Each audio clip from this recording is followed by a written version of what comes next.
tout le monde, bienvenue à une autre vidéo de peinture acrylique. Oui, mon bébé, qu'est-ce qu'il y a? Bon, écoutez, évidemment, j'ai toujours mon assistant avec moi, mon petit bébé whisky, hein, ma grosse patate, qui veut toujours savoir ce que je fais. Et puis, ça fait mon affaire comme ça. J'adore avoir ce petit avec nous. Et écoutez, parlant de whisky, pas dans 2 jours, en fait, demain matin, il se fait opérer pour la castration. Et puis, ça peut être pas que ça va être un petit problème, là, mais c'est un petit peu plus laborieux dans son cas, étant donné qu'il y a juste une testicule qui est sortie.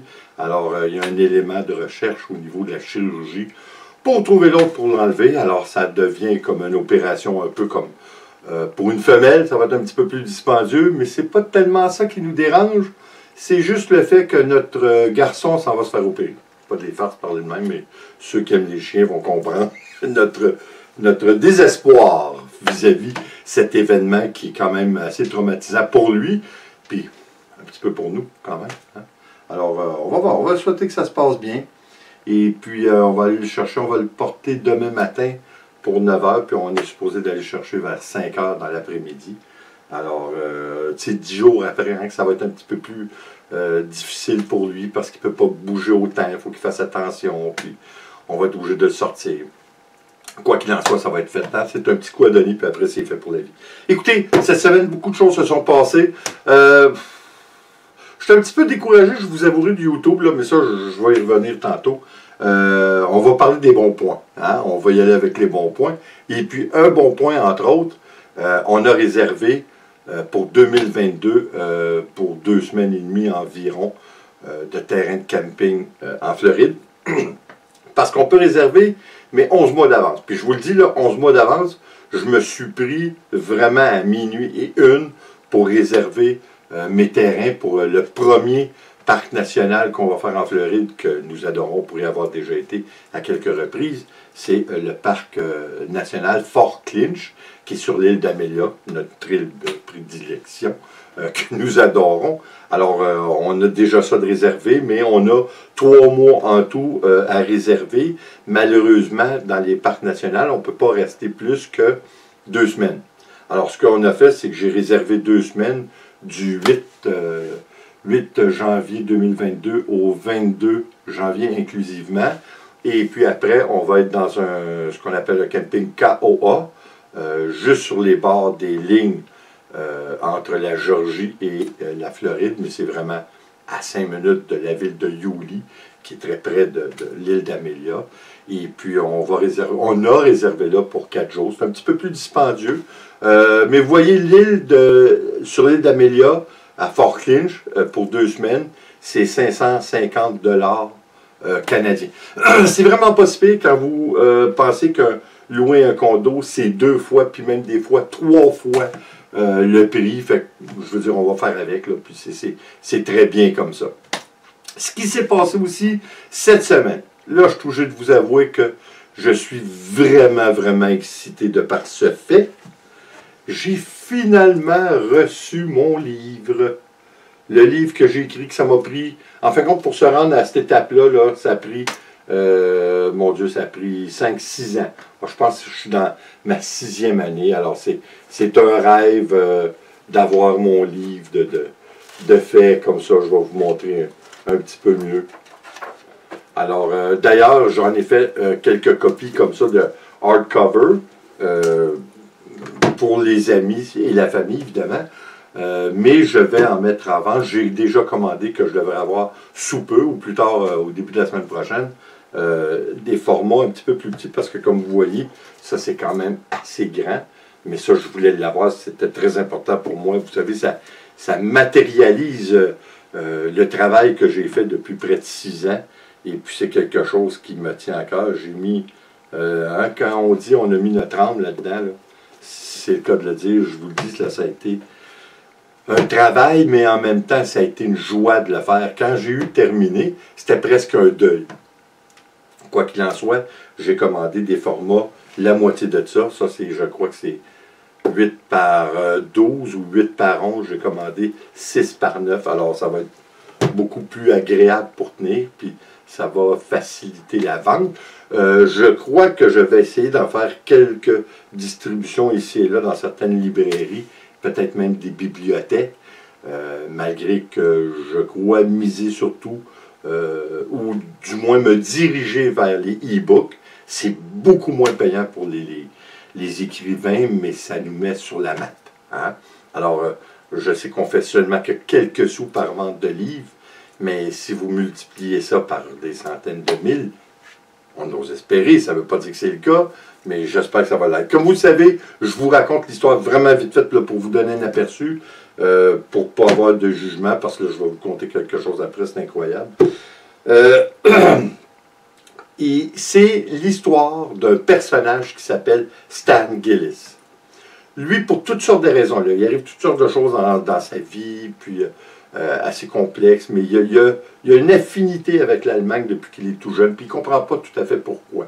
Alors, son but, c'est d'aller visiter, parce qu'il y a des rêves qui sont récurrents, puis il voit toujours une montagne, puis tout ça, puis il s'aperçoit, après maintes et maintes recherches, que la montagne qu'il voit dans ses rêves, c'est le Berghof, la maison de Adolf Hitler, alors qu'il était dans sa résidence privée au Berchtesgaden en Allemagne, en Bavière.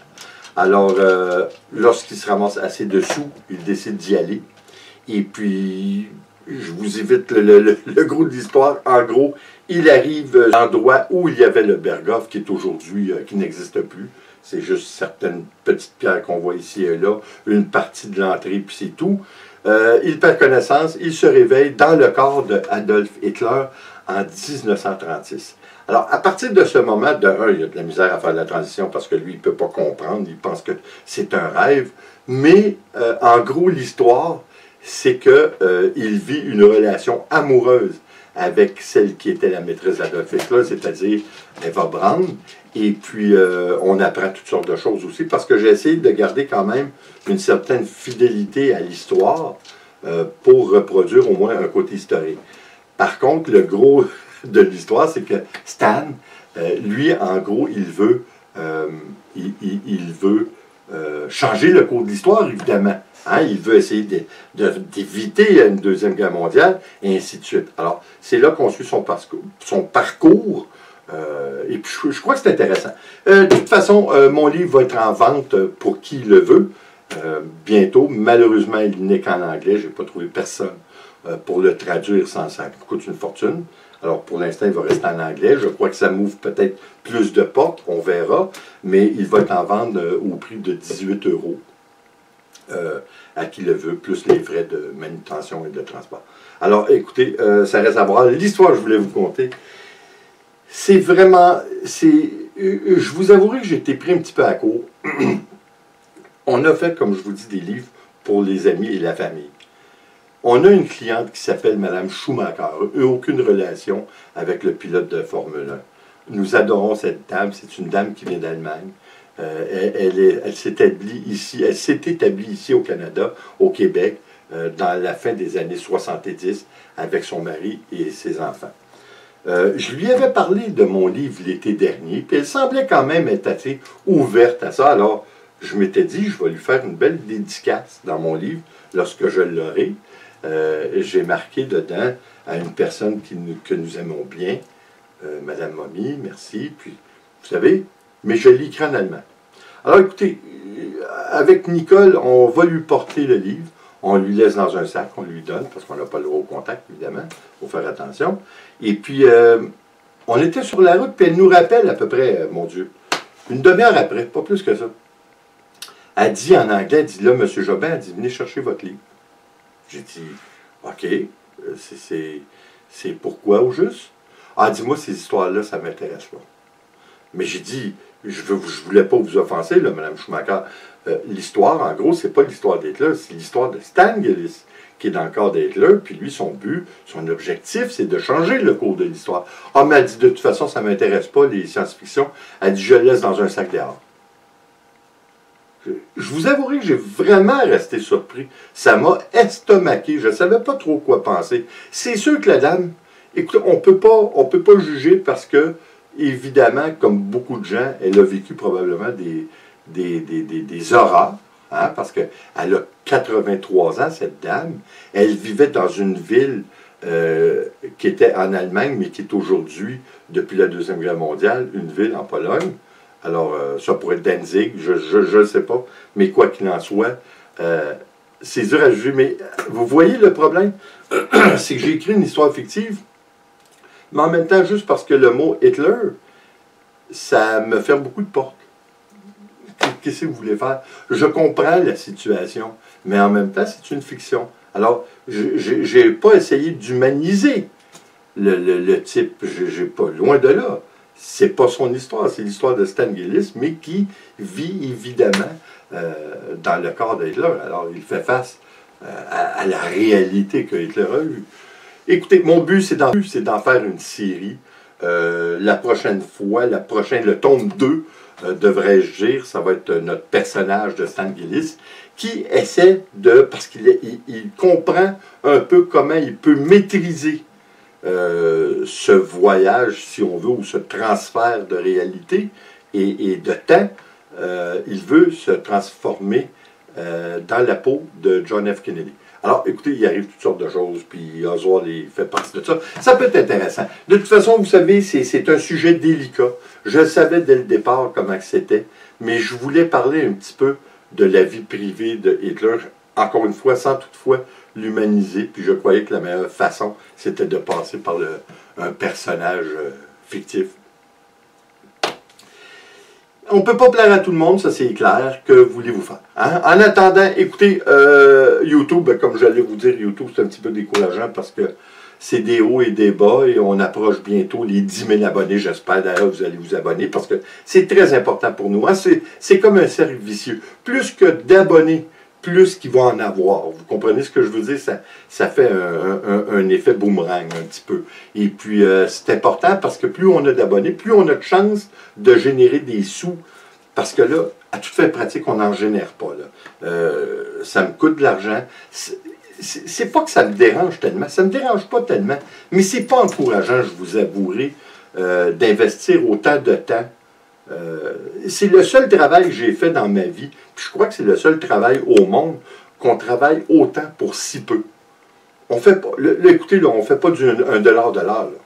Je fais quelques sous de l'heure. C'est curieux comment ça marche, cette petite bête-là de YouTube, là, mais c'est pas toujours encourageant, je vous avouerai. J'essaie de prendre... Écoutez, je suis déjà à plus de 1200 vidéos. C'est pas rien, là. Il y a du travail là-dedans. Et puis, je vous remercie d'ailleurs parce que ceux qui me suivent, vous êtes ceux qui m'encouragent à continuer. Le contact que nous avons, qui est personnel, qui est agréable, l'échange, le partage, c'est ça qui me nourrit de continuer à faire ces vidéos. Puis j'espère que vous allez continuer à me nourrir parce que j'en ai vraiment besoin. C'est vraiment plaisant, puis on va s'impliquer. On s'implique toujours un petit peu plus. On veut élargir nos sujets. Et puis ça ne marche pas toujours, mais qu'est-ce que vous voulez faire? On essaie de partager le mieux qu'on peut avec vous, puis tout ça dans le plaisir de le faire et d'une façon amicale. J'espère que vous appréciez. Écoutez, là-dessus, merci d'être là. Comme toujours, s'il vous plaît, abonnez-vous, laissez un commentaire et partagez. C'est toujours apprécié. En mon nom, Nicole et notre grosse patate whisky qui me regarde et qui est découragée, je vous dis attention à vous, pour on se revoit dans une prochaine vidéo. Ciao!